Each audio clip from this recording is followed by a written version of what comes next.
Hey there, Banditos. Welcome back to another episode of the Dollar Bin Bandits on this Wednesday, November 30th. I am Joe Marcello. I'm Warren Phillips. I'm Mike Farah. And today we're bringing you another episode of Comic Book Awesomeness. We hope you all have had a great Thanksgiving. You have come out of your food coma and you've hit the gym again, working off all that gravy and wonderful stuffing. However, to hold you over till the next holiday, we're bringing you our interview with J.G. Jones. I am a huge fan of his work, specifically on the 52 series. His covers are just fantastic.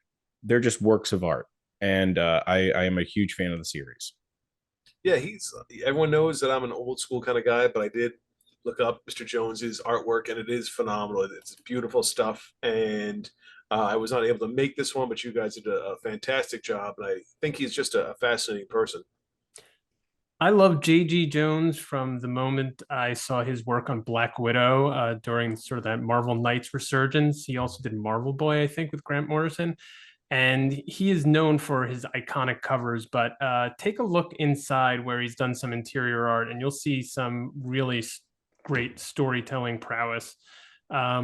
Phenomenal artist. I think you'll dig this conversation. So let's get to it. It is J.G. Jones. How are you, sir? I am well. Can't complain. Thank you so much for being here. We really appreciate you taking the time to talk to us. And I'll ask you the same question we ask everyone to kick it off with is how did you discover comic books? Oh boy.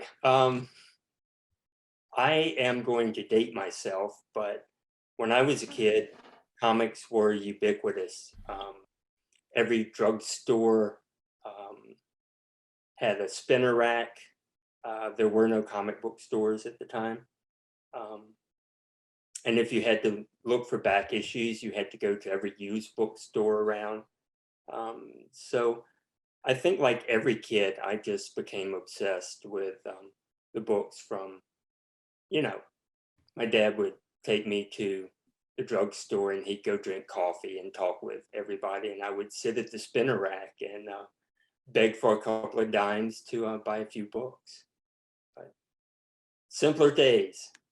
Did you have any particular titles that you found most intriguing or that you Oh yeah, really crazy I was definitely a Marvel kid when I was young. Spider-Man, Fantastic Four, all that stuff. But luckily, my aunt, it turned out, worked for the magazine distributorship. So from time to time, she would send me just cardboard boxes full of books with the covers ripped off, and they would send the covers back and get their get refunded for the books that didn't sell. But the companies didn't want the entire book. Mm-hmm. A lot of money in shipping, so they would just tear the covers off, send them back and get their refund. And I read a lot of my comics with no covers when I was a kid. But the upside was I could read everything. Harvey Comics, DC, all the Archie titles, Richie Rich, everything, hot stuff. Now, do you still have any of those? No, but I do.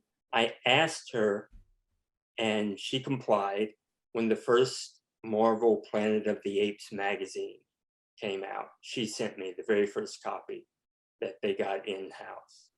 And I still have my beat up copy of that on my shelf here.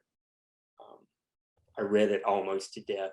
None of my comics that I still have are worth a dime because they've been read and beaten to death over the years. So, well, I'm sure they're worth more than a dime to you, as are our old beat up copies of our comics. Yeah. I still have all my old Marvel mags, like the Conan stuff from the 70s. Oh, that's cool. I loved, that's where I first grew my love of John Buscema. Was such a huge part of me trying to learn to draw. I wanted to draw like him. It was just bent my brain. His Avengers stuff was great, but when he was working on Conan, with some of those great inkers, like Alfredo Alcala. It's a bunch of people inked him on that, and they were all different, almost all really good. You are not alone. We've spoken to many an artist who cite John's work, especially on Conan, as their primary influence and drive to get into the industry.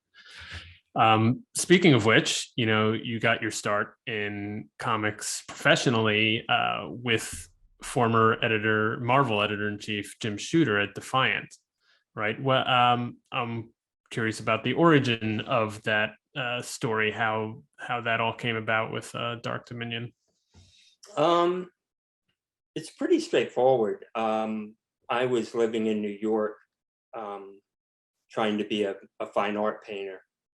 And of course, that means you need jobs, not a job, jobs plural. Mm-hmm. And one of my jobs was staff artist at a local newspaper in Brooklyn. And made a friend there working in a reporter. And we started sharing our love of comics. And every Wednesday, we'd walk right up the block for lunch to the comic shop. And one day we said, well, why don't we try this? So we did. We wrote a book, and I got through maybe 10 pages of illustrations. And it's literally one of those cornball stories of you walking through the snow to go to the convention. For those of you who may know about New York, the West Side has no trains. So you have to walk like 7 blocks. And there was literally a snowstorm. The convention used to be in the winter. It was in February. So I carried my portfolio with my friend Jonathan through the snow. And I had not been reading comics before this while I was in art school for years. So I was just becoming reacquainted with them. And I didn't really have an idea of who Jim Shooter really was. And Jonathan says, show this guy. So I pushed my portfolio in front of him, and he looked through my 10 pages and said, do you want to start Monday? Wasn't quite prepared for that, but sure, what the hell? Start Monday. You didn't have much, as you said, to compare it to because it was your sort of first gig in comics, but what was your experience like at that particular company at that particular time? Because it was not, even though Jim had been in the industry quite a long time, the initiative itself was new. Yeah. And kind of on the heels of all of this, tumult in the industry with, Image and other things. Well, I just threw myself in. Like I said, I had been going to the comic shop and reading a lot of Mike Mignola's stuff. I think everybody read The Dark Knight, so I was into anything that Frank Miller did, and it just kind of grew out from there. I saw Mark Schultz stuff, Dinosaurs, Cadillacs, and Dinosaurs, and as far as working for Jim, it really was learning. You can read all the books you want, but to really be taught hands-on storytelling, it's just been invaluable throughout my career. He didn't tell me how to draw, but he taught me how to stage and how to do progressive storytelling. It's really an art. I mean, pretty much any decent artist can kick out a cover, but doing good storytelling, cinematic storytelling, is a real craft. And I pride myself on using all the things that Jim Shooter taught me still to this day. I will, I will second that, because your artwork is beautiful. And I say that not just as a comic book fan, but as someone who can just appreciate art, because your work really is. I mean, I look at a lot of the, the images, and you're looking at, let's say, just a cover, and there's a lot of emotion that is in that work. Who were some of your inspirations artistically when you were, just learning, I guess? Um, well, when I was a kid, I guess it was the usual suspects. Frazetta loomed huge. Bernie Wrightson, all the other guys in the studio there. Um, those early Conans by Barry Windsor Smith.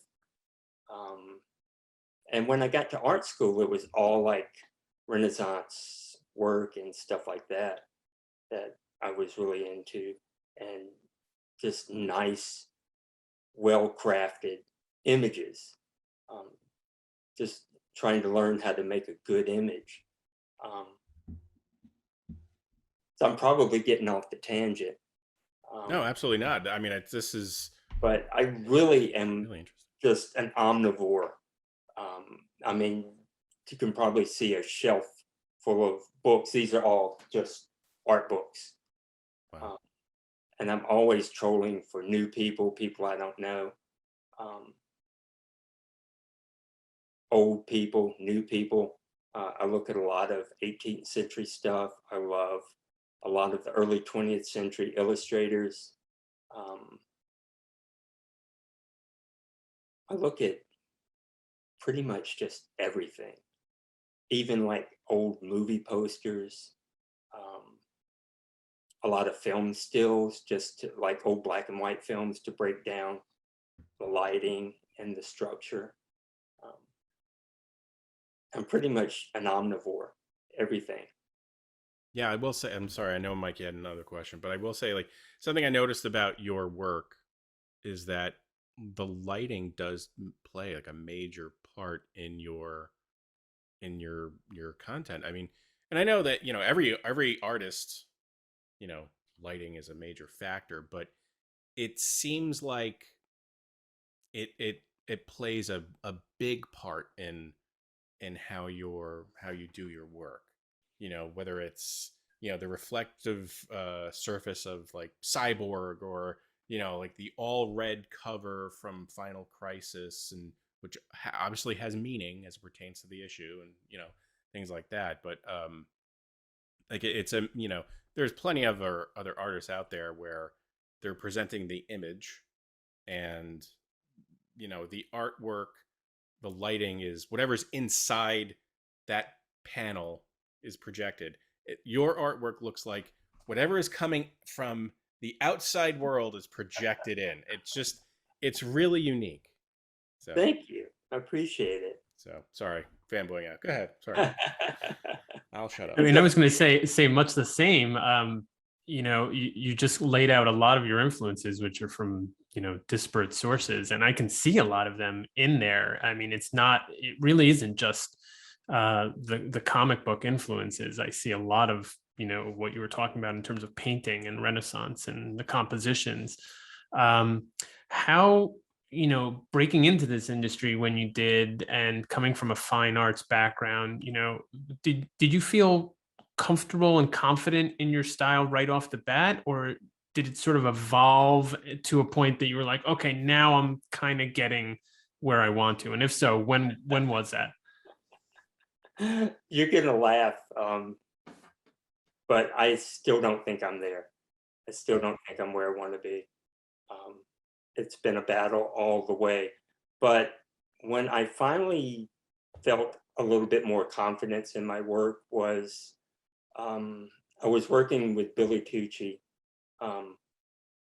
and I convinced him to let me do this book called She, Black, White, and Red, where I just penciled myself for the first time and inked myself for the first time consistently, and also did the wash tones that I do on a lot of my work, the black and white, for the first time. And there was no color added except for a little bit of red, so that you could see everything, the full range of what I did on the page shows up in print. And that sort of grew directly into the Black Widow stuff.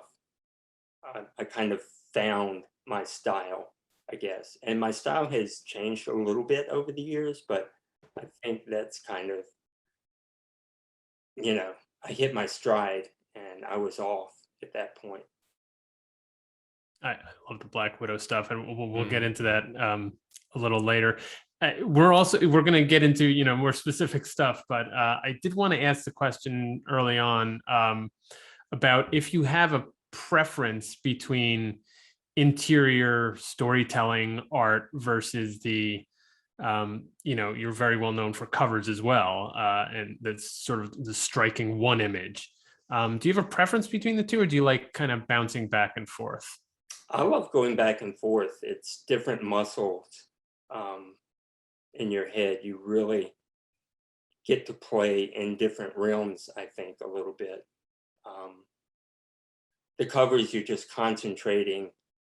I often do storytelling on the cover a little bit to kind of just generate those eyeballs and make you want to pick up that book. But I love film, like a lot of comic artists do. And so sequential storytelling is what it's all about at the end of the day. It's why we read comics to begin with. We didn't read comics for the covers, we read them for the stories. So I love storytelling as well. I want to jump to a series that I was a big fan of, 52. And I would love to know, first of all, I mean, it was a weekly series and you created every cover. Mm. What is that process like for you? I mean, did you just have that going like way in advance? Or, I mean, Yeah, we did start a good bit in advance, maybe 6 months out. And I think I had the easier job of everybody on that. It was so much work for all the writers. And they had obviously a host of different illustrators so that they could pull that off. But for me, it was the most pure fun job I've had in comics. Because every week I got to do like an entirely different approach because we didn't want to do the same storyline 2 weeks in a row. We wanted to jump around between all the storylines so there could be a different flavor. I could use different influences depending on which story we were dealing with which week. And for me, it was just, playing in the sandbox. It's all the toys. Here you go. Have fun, kid. The perfect job. Did you get to read those stories prior to? I read all of the scripts before I illustrated them. Yeah. Because I know many times, well, a good chunk of the time, the covers don't necessarily tie into what's going on in the issue. Certainly not the meat of the issue. And maybe there's like a panel at the very end that has some relevance to the cover. But your covers really somewhat encapsulated the meat of what was happening in those issues. So I find that, I mean, you could lay them out together, tile them, and you can visualize the overall story arc for that series. So it was really interesting. Now, were there any variants created for those? Then, comics and everything, variance is always a big deal. But I don't think so. There were a lot of 52 peripheral things, right? But I didn't really have that much to do with any of those. You had enough going on, I know that. So yeah. Well, where was Wanted in there, before or after? Wanted was before, I want to say. Yeah. I would have to bring up the chronology, but yeah. Yeah. I was off to something else. I'm always off to the next thing. Don't let any grass grow under. I totally get it. I did want to bring this up because you were name checked by Dan DiDio as being the unsung hero of that series and sort of the glue that stuck everybody together. And I know you give due credit to the writers who had to coordinate and of course the other artists, but your covers, I think, were like he said, the cohesive kind of glue that held the thing together. So I second that. Yeah, absolutely. We did have that discussion before we ever began. If it weren't me, it would have been someone else. We wanted a consistent look. Like you said, just to hold all of that together, because there's so much disparate writers, different artists every issue. So that glue, when fans walked in to pick up each issue, you know what that is. Mhm. Like iconic logo. It just happened to be my cover art to make it instantly brand recognizable. So I just got lucky. Right place, right time. Mission accomplished. I think a little bit more than luck, a lot of skill in that. Absolutely. In terms of, sticking with covers, you also did a long run on Why the Last Man. Yeah. And I'd love to hear a little bit more about how you think about covers and what that image is going to be that encapsulates, or at least encapsulates a story and or tries to bring a reader in from a shop. But also, particularly in these, you don't see a lot of series of covers. And if you sort of are thinking about what is the cover for this month, but also how does that fit into maybe this larger project that I'm, trying to do over multiple covers. So Yeah. Can you talk a little bit about that? Yeah. The first one's always the hardest. Not only because there are fewer scripts and you're not completely 100% sure where this is going, but just to try and get the right feel and tone to let the reader know what they're in for, maybe, and maybe something that's just a little bit intriguing, like a mystery. You want to be able to pick up that first issue. But as you go and you get more issues in, I'm really thinking about, okay, you don't want to give away the big moment of every issue. You want to save that for the writer and the artist in the book, but you still want to dig out something that sort of sets up an interesting premise. I'm particularly fond of where Yorick and the girl are embracing and the axe is in the foreground of that cover. It's just like, oh, this is so much fun. A little kind of creepy foreshadowing. Nothing really happens with the axe, but you don't know that looking at the cover. So. No, I was always struck by those covers. They were so great and so evocative. Mhm. As Joe said, it was maybe not necessarily the exact moment or saying everything that happens in that issue, but evocative of the feel altogether, or where the story is kind of going, or a highlight of that particular story. The flavor is as important as anything, just the sort of vibe. Yeah. So from one book to a completely different style of book, like a Batman book, you're going for a completely different flavor on that. Because it's it's not the same ice cream. Still ice cream, but it's not the same ice cream. It's a good way of describing it. Yeah. I like the flavor. Ice cream's good. It's great. So I want to jump to a series. Well, it was a crossover that you worked on. It was Painkiller Jane and Dark Child. Uh-huh. Now, I was a fan of Dark Child when it came out, and I don't know. It seems like I was the only one.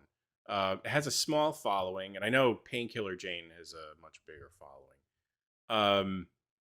Such a interesting crossover, considering those characters. How did you get involved with that? Well, like everything else, it all started in a bar. It's got to be a good story when it starts like that. When I worked for Jimmy, well, back up just a little bit. When I worked for Billy Tucci, he was big pals with Jimmy and Joe, and they were just in the beginning stages of negotiating with Marvel to get Marvel Knights up and running. So I would bring my stuff in that I was working on, and Billy and I would go grab a beer and see the guys and hang out for a little bit, like fairly regularly. And Jimmy would see my stuff I was working on over the years. And one day he said, closed my book and said, "You're ready." And he said, "But we're not. We need about 6 months before we have this book I want you to draw." So he gave me this Painkiller Jane, Dark Child thing. They were all friends with Randy and, with everybody. And so they sort of put this thing together to keep me busy, so I wouldn't run off somewhere else until the Black Widow story was finished and they had their deal together with Marvel. So it kind of just worked out that way. Interesting. Yeah, I know, because total randomness. Yeah, that's really interesting, because they were, and I didn't think that they were part of the same publisher, those two characters, but yeah, they weren't. Yeah, and that's what I found most interesting about it, and they were just so far, just really completely different worlds. Like, I think Dark Child crossed over with Darkness, right, at some point. That made more sense. And that made more sense, like monsters, and they're all creepy and weird. But Painkiller Jane, all right, cool. I think Brian Augustine did that, right? I believe so, yes. Yes. Yeah. He was the writer. So was, and forgive me for not knowing this, because it's been a while since not at all. I've read it. I probably won't know it either. Did you know? Now, you did all the interior artwork for that as well, or? Yeah. Okay. Now, Randy Queen was previously, he did, I believe, most of, if not all, the artwork for the Dark Child stuff. Yeah. What was that like, working on someone else's toys, who was pretty much, that was his baby, I guess. Yeah. Well, I went and I saw him at San Diego Comic-Con, and I went and talked to him about it, and, kind of got his blessing on that whole thing. He's like, "No, man, go for it. Go ahead, do it." Couldn't have been a sweeter guy. It's really lovely. So Cool. there was never any kind of trauma around it.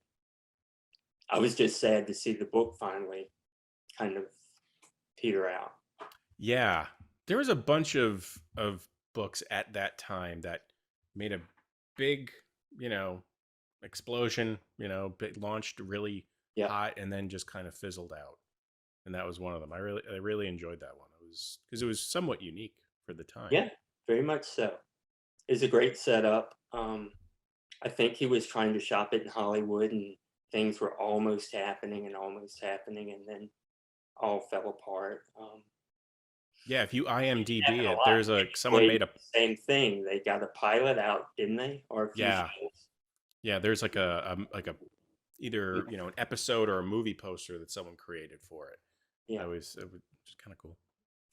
This is the way of Hollywood, though. These I know it. Hurry up and wait, right? Yep. I'm sure you've had your run-ins. Yep. But Good this. This crossover, answered part of my next question, which is, how did you hook up with the Marvel Knights crew, which obviously through some of this previous work you did.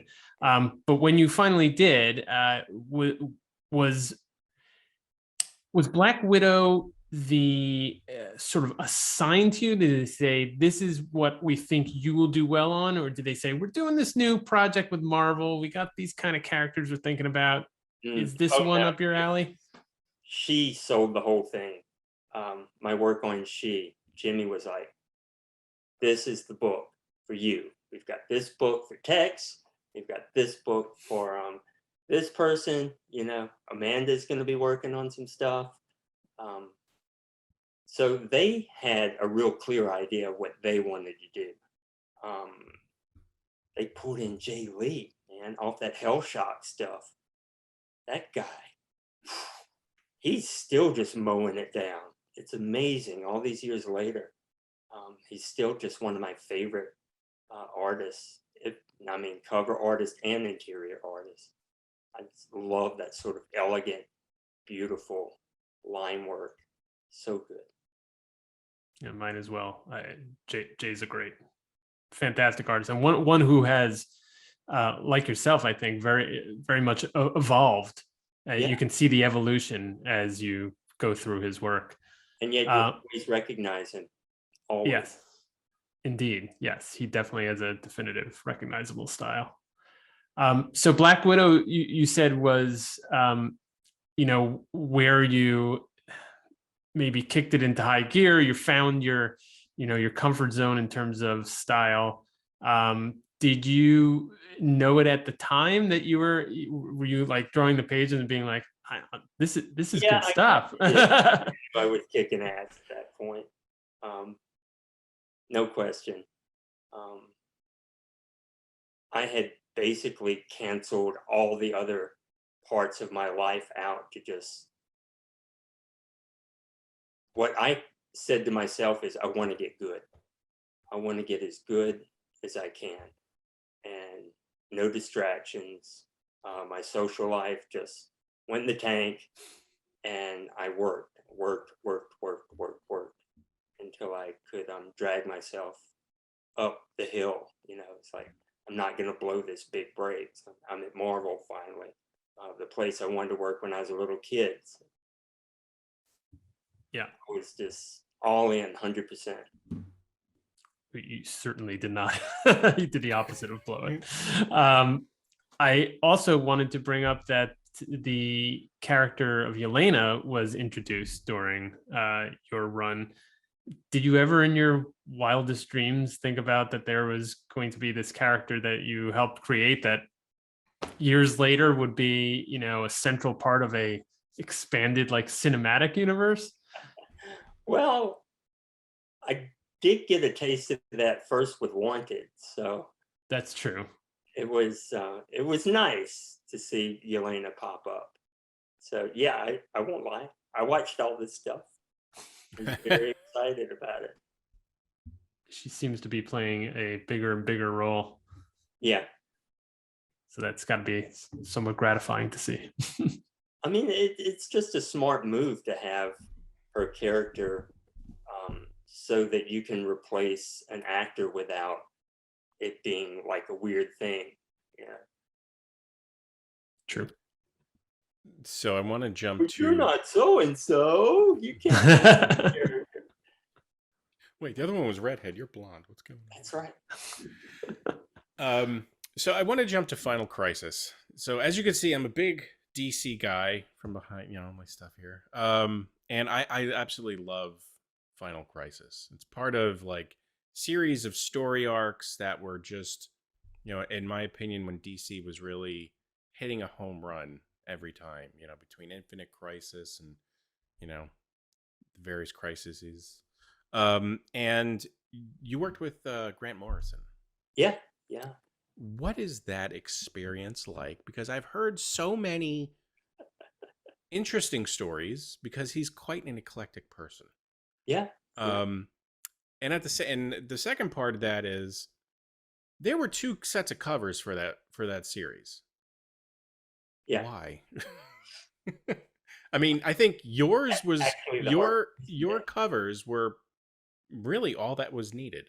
Not that the others were bad, but they were a stark comparison to your artwork. Funny enough, I did 2 of the covers.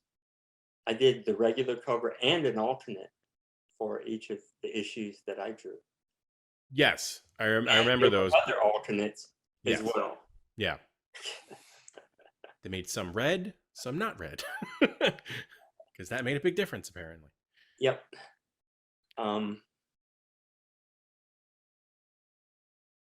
You know, that book was an amazing experience.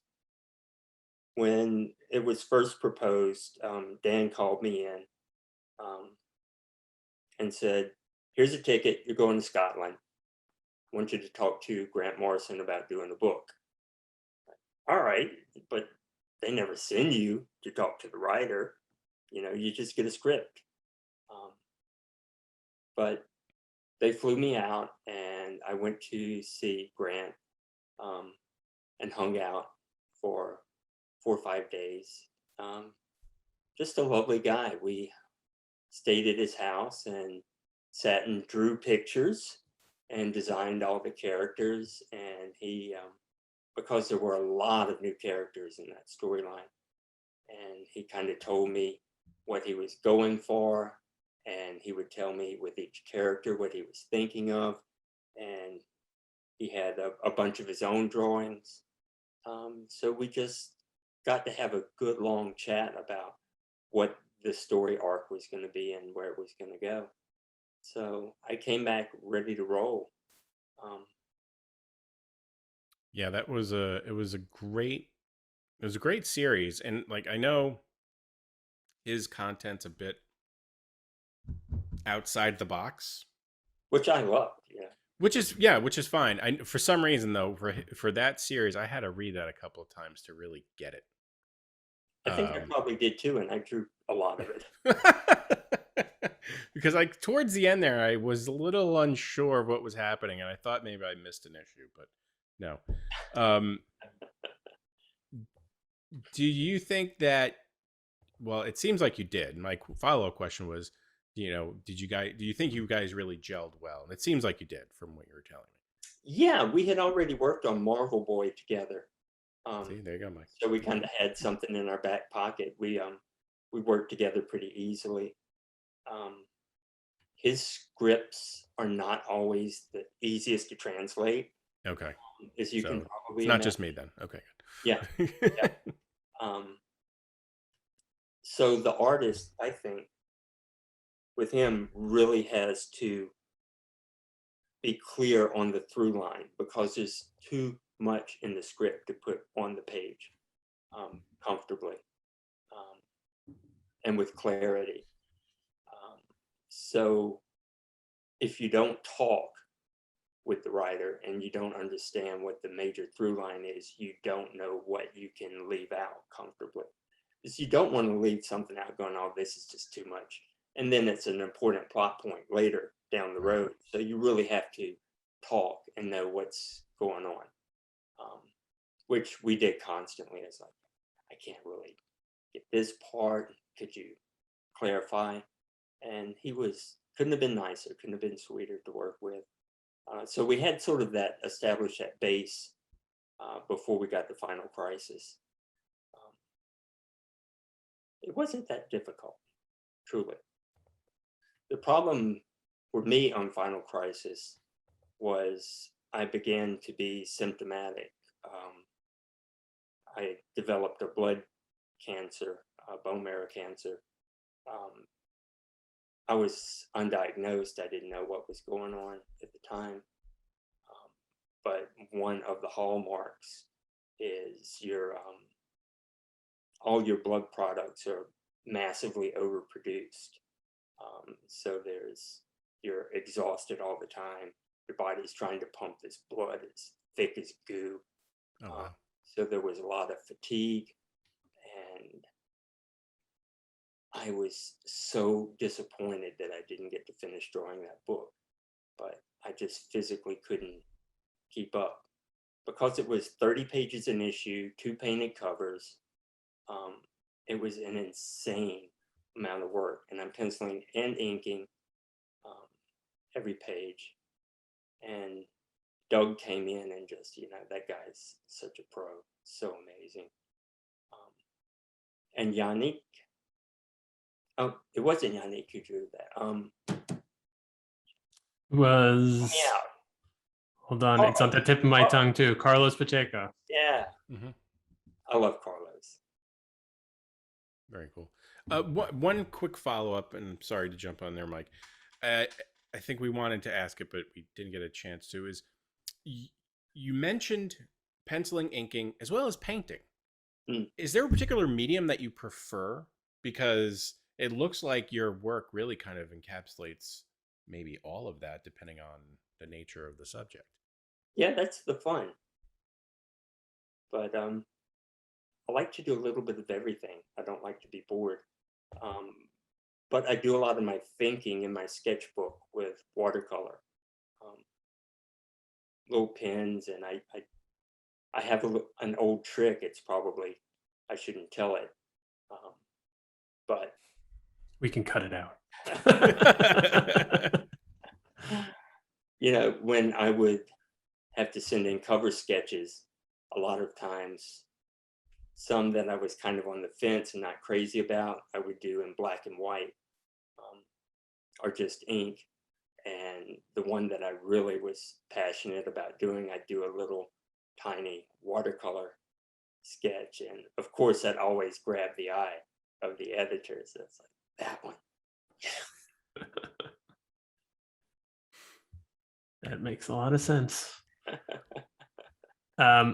So they didn't fly you to Scotland for Marvel Boy, huh? No.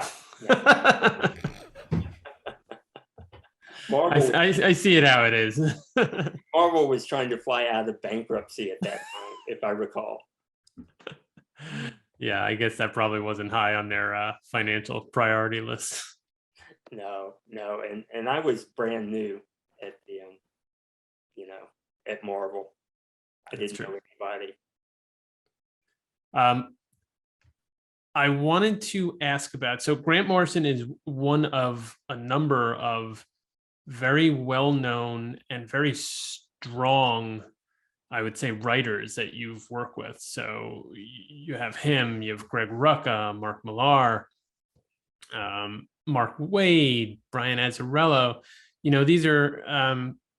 These are writers that have very strong perspectives, I'd say, and usually strong storytelling approaches. Is that something you've looked for in your projects? Oh, absolutely. You put your finger right on it. I always look for strong storytelling and people that I particularly like to read. I guess Brubaker's the one flapping out there that I've never worked with in that respect. But a few of them, I just kind of got lucky. Greg Rucka, I had just gone from Marvel over to DC, and I heard about this script flapping around there, and they didn't have an artist for it. So I sort of begged on the book for the Wonder Woman Hiketeia. And then after that, I just decided I'm just going to go for stuff that I want to work on. So Mark Millar had just been working at Marvel, doing a lot of books that I was reading. So I kind of just wrote him and said, I want to draw a book with you if you have anything, thinking he'd have a Marvel book. And he's like, I'm doing some creator-owned stuff. I can send you 3 scripts and pick one. So I chose Wanted, and off to the races. I've just been lucky that way along the route, Yeah, I mean, you've been part of some fantastic projects. The Wonder Woman, incidentally, I had used before I'd met my wife for years as entrees for girlfriends to partake in the comic book lifestyle. It works sometimes not so much, but I love that. I love that book. And Wanted as well, I think, was really a watershed moment for creator driven books, that they can have similar sort of Hollywood-esque storytelling and big impact stories in something that is not produced by Marvel and DC. Right. So, that was great. I wanted to ask about one more, which I mentioned, you working with Brian Azzarello on the Before Watchmen the Uh-huh. comedian miniseries. How did that come about? And was there any arm twisting at all to get you on doing a Watchmen project? A little bit maybe. Dan DiDio basically called me up and said, "Would you be interested?" And I was like, "Not really sure if that's cool." But he said, "I'll let you choose any of the books that you want to do, except I think the one that Darwin had already picked out." I was like, "Well, if I'm going to do one, I'd like to do comedian." And he told me Brian was writing that, and I was like, "Okay, yeah, I've always wanted to work with Brian, so that's the choice." That's very cool.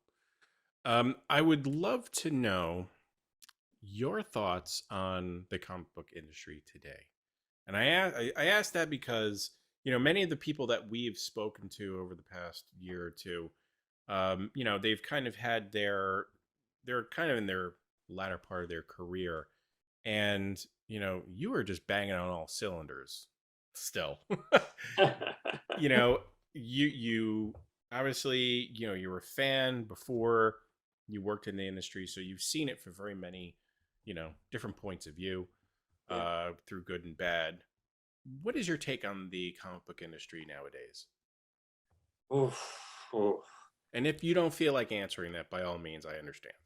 It's a big bear, and I can only answer it a small part from sort of an artist's point of view. Yeah. I guess the old corny line is, "It's the best of times, it's the worst of times." It's a wonderful time to be creating independent comics. I mean, fantastic. Mm-hmm. Never been better, probably. It's probably one of the worst times to work at the bigs that it's ever been.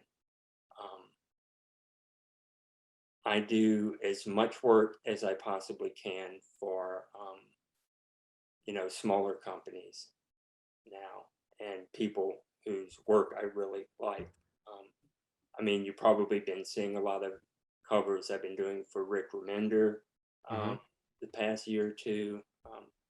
Just interesting stuff that I like to read, and that makes it more interesting for me to work on. And it's kind of weird. When I had my stem cell transplant 4 years ago, I had a lot of time to think when I was in the hospital and home and recovering. And I just decided I didn't want to be on the rat race anymore. I only wanted to work on projects that were fun for me, or interesting for me, or passionate. I feel a passion about. So I dusted off this script I've been working on for probably a decade with a friend of mine, and I'm drawing this book now, creator owned, and doing covers for mostly friends who call me up and ask for covers. I do some company work now and again I think it's fun. Mm-hmm. But the industry has become so tough from the inside. Back to your question. I mean, it's the nature of freelance in the internet age. Obviously, there are great artists all around the world now working in comics, and there are not that many more titles than there were. So companies, understandably, capitalism being what it is, they don't have to raise page rates. In fact, page rates have been dropping for the past 15, 20 years instead of going up. So people are squeezed. If you happen to live in a country where the exchange rate is better, you're doing okay. And this is not an indictment of those particular artists. There's amazing artists And I completely understand. You employ them, you get great work for a lot less money. It's just the nature of the beast. So it doesn't help to moan about it, but you have to be aware of it when you're out there working, and you have to try and get your value that you work to establish your entire career out. And it's not easy these days. You really have to work on creating something that people want to see. They want your brand. So to an earlier point, I never give up digging, looking, thinking about different ways to do things, more interesting ways to do things, or just being a better goddamn painter, sometimes at the end of the day. So. Thank you. I really appreciate you answering that. Sure. You talked about mostly doing or trying to follow your muse nowadays, and do the creator-owned book that you're working on, as well as covers that friends are asking you to do.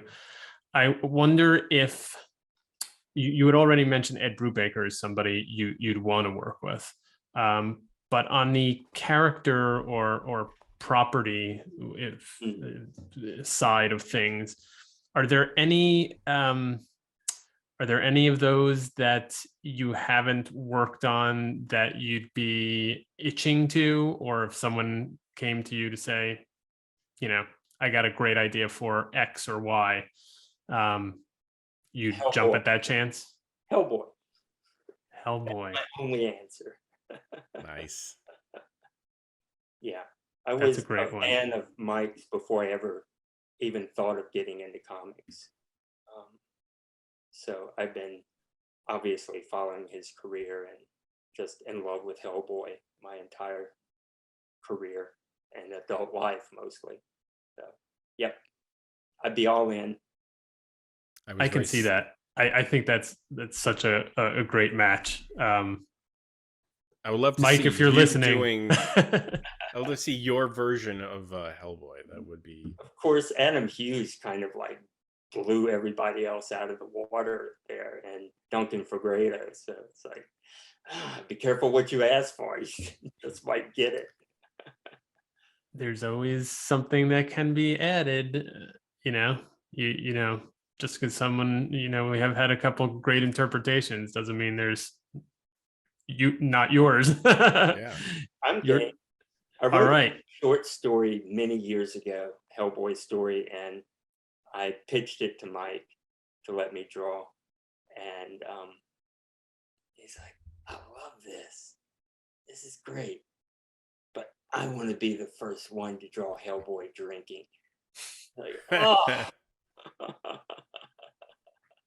Okay, it's your kid, your toys. I was bummed to see that main arc end. Yeah. I mean, they have other kind of things here and there. Intentional, yeah. Yeah, which are fine, but yeah. Yeah. Made me sad, but all things have to come to an end, I suppose. Yeah, yeah. Did the whole Seinfeld, go out on a high note. So before we go, where can fans follow you on social media if you are so inclined to? I'm on Twitter. I'm not hard to find. I'm on Instagram. And I think I still have a Meta. That, yeah. But I don't have a website or anything. What am I going to do there? I'm busy working. I was going to say probably spend time that you could be doing work. Yeah. Exactly. You can hear people complain about religion and politics. Because there's nothing going on. No, really nothing going on.